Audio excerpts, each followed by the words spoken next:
Hey there friends, Nibs again. Out here in the garage tonight, do a little bit of goofing around.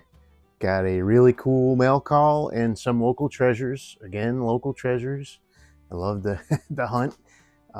We'll save the mail call stuff for last. We'll dig into the local treasures first. So to start right off, I went to one antique store, didn't find any knives, but I did find some cool stuff. Knife and related type stuff, but I found this unopened, unused pack of suede cord for making like lanyards and stuff. Really pretty cool. Got a lot of knives that have lanyard holes that don't have lanyards on them, so we can work on that. That was only like a couple bucks. And then at the same store, I found another. This one has no markings on it left that will identify who made it. I have this one here that I've had for a while now that actually the piece of paper that's on this side actually says it was made by Robeson. This one's a different board for sure. This one's made differently.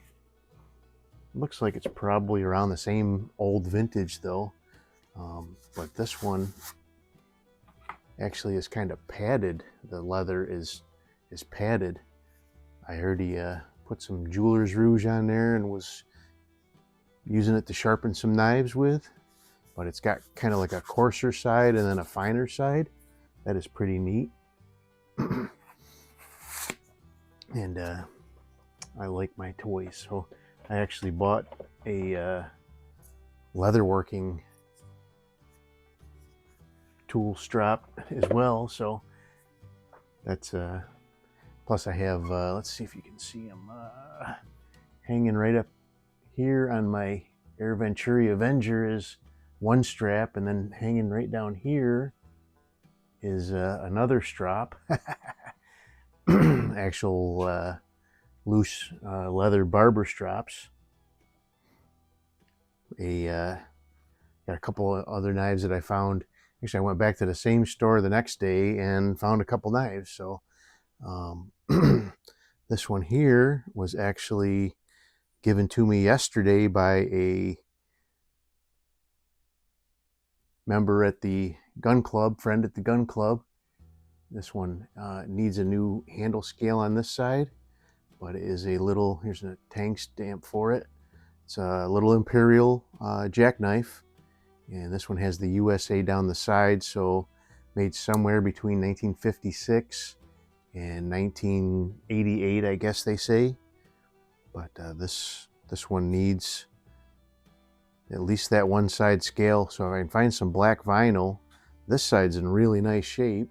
So if I find some black vinyl and replace this side, I'll only have to pop off that one side. Besides that, it's in really pretty good shape. It does need a little reprofile on the tip there, but the pen blade looks like it's never been used. This one does have a couple of patent numbers on there. I'll have to look those up and see if we can narrow down the date on this one later on. So now this next one is another little jackknife. This one is an Uncle Henry. But this one is an Uncle Henry USA. Here's the tang stamp for that.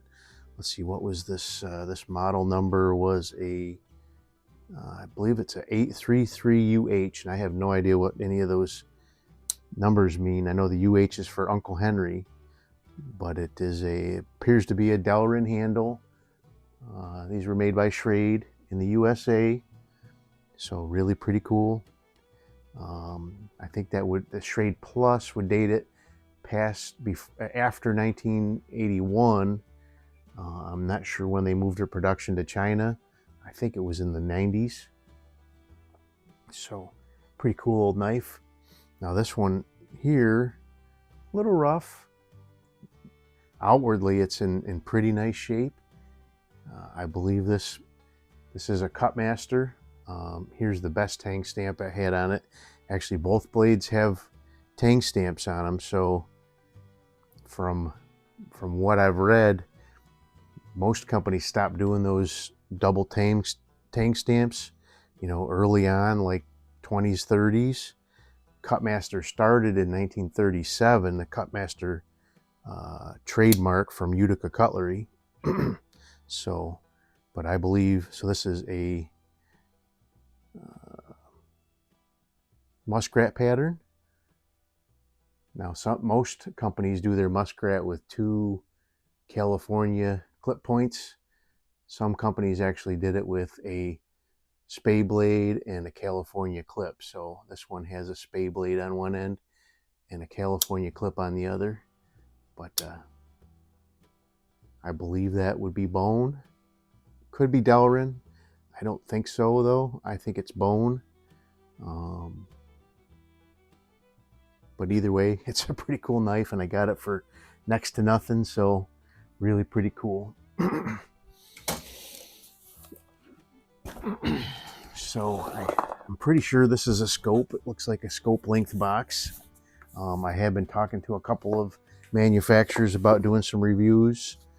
Springtime coming up and all that.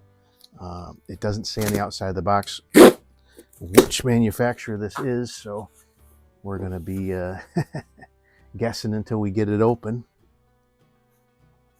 Let's use the old Kutmaster here.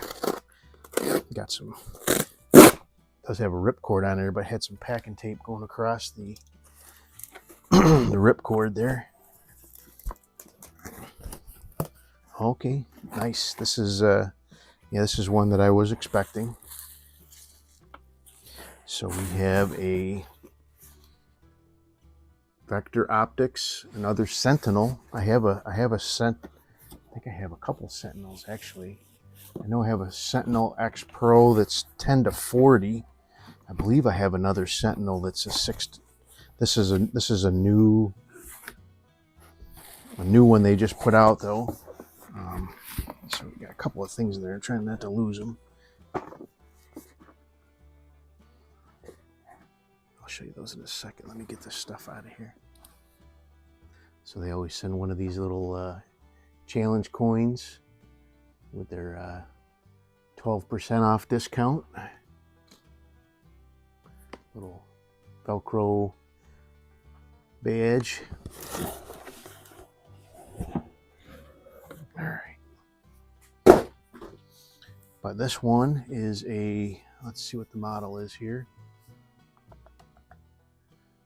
It just says Sentinel 6-24 by 50, 34 millimeter tube, 1/4 inch MOA, 0 stop.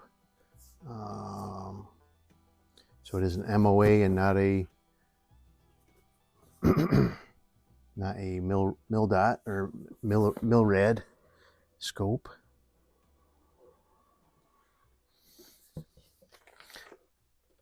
Just trying to see if it was a first focal plane, or I think it might be. All right, so I really like the way they pack their scopes, very sturdily. They did include, so I've got a Sentinel, got some instructions,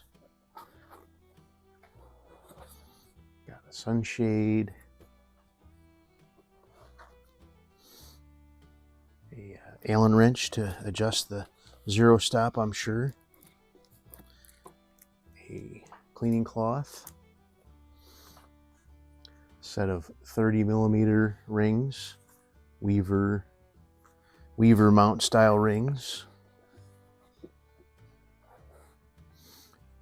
a tool to remove your caps. And this is just our mail call. This is not my review on it at all by any stretch, but there's the scope. I really like the Vector scopes, and the Vic Optics scopes are really very nice as well. So the 6-24, let's see, so our parallax goes down to 10 yards. That's a bonus. So let's see here. Let's see, we're on.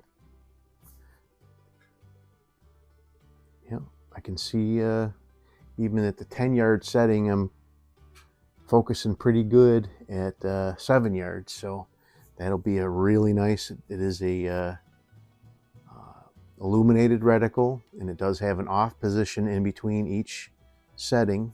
Let's see how these clicks are. So that's already at the bottom of the 0 stop, but nice and clicky. No hesitation there at all, no mush. Feels very nice. So the elevation is not a locking turret, but the side is a locking turret. Let's try the, that's nice and smooth. Nice and smooth, no grit at all there. It really looks like some nice glass. Has a Christmas tree style reticle. Let's see what we're doing here. So it is a second focal plane. Okay, so the reticle stays the same size throughout the whole range. So I've worked with both and I don't have a problem with either one, but it is a second focal plane. So there you go. That is from Vector Optics.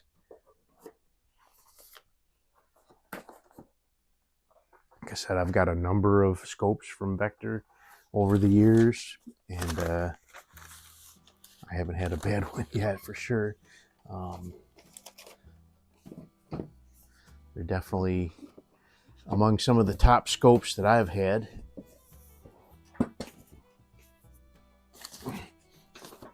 All right, so now, I know you guys have been waiting for this one, so I don't want to keep you waiting any longer. This is a new eBay purchase that I just found. I did open it up, but I haven't done anything with it yet. So we have, which one do we have? An HW45 Silver Star, HW45, or HW40? So I did look up the serial number, and Weihrauch's database is not right on this one for sure. This one is a brand new in the box HW40, and according to their serial number database, this one, the serial number they said comes back to 1975, and I don't think so. I believe these actually came out in like the early 2000s. I do have a couple of older ones. I have a Marksman, which is the Chinese version, and I believe my Beeman P3 does not have fiber optics, which I believe are the older version. This one does have fiber optics. I'm not sure when they started doing that, but I've always wanted an HW40 to go along with the collection, but this is so much nicer. The Beeman P3 is exactly the same as this, but just the fit and finish of this in the Beeman P3 is so much above the P17. I'm not knocking the P17. I have several of them and they shoot really nice, but this is just it actually feels heavier. I don't, maybe I'm wrong. I'll have to definitely do a comparison down the road, but let's move out here. I do have my downrange camera running. Hopefully this works. The eBay auction did say it was a tested unit. That's a good sign. It sucked in some air. Got some RWS R10 match pellets out here. I'm just going to shoot it at the can, a couple of shots for our mail call video here. It's making some pressure.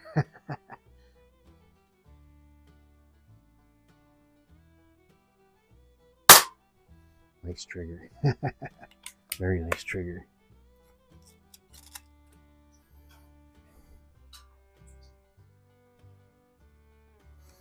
When I saw this one, they didn't have it listed with what the caliber was, and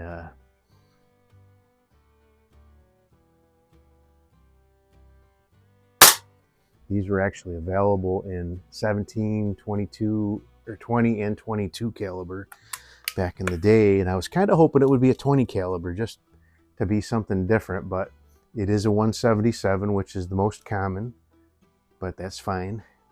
Got it for really good bargain though.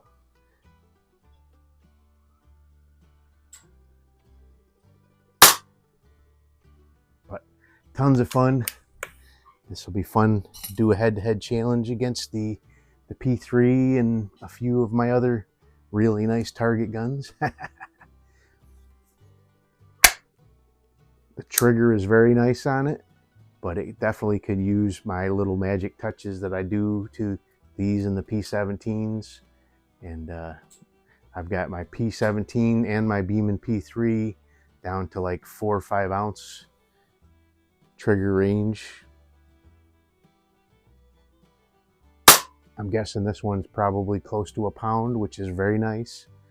But there you go. The Beeman, or not Beeman, Weihrauch HW40. HW40. Super nice addition to the collection. So anyway, hope you guys liked the video. Till next time, have a great day.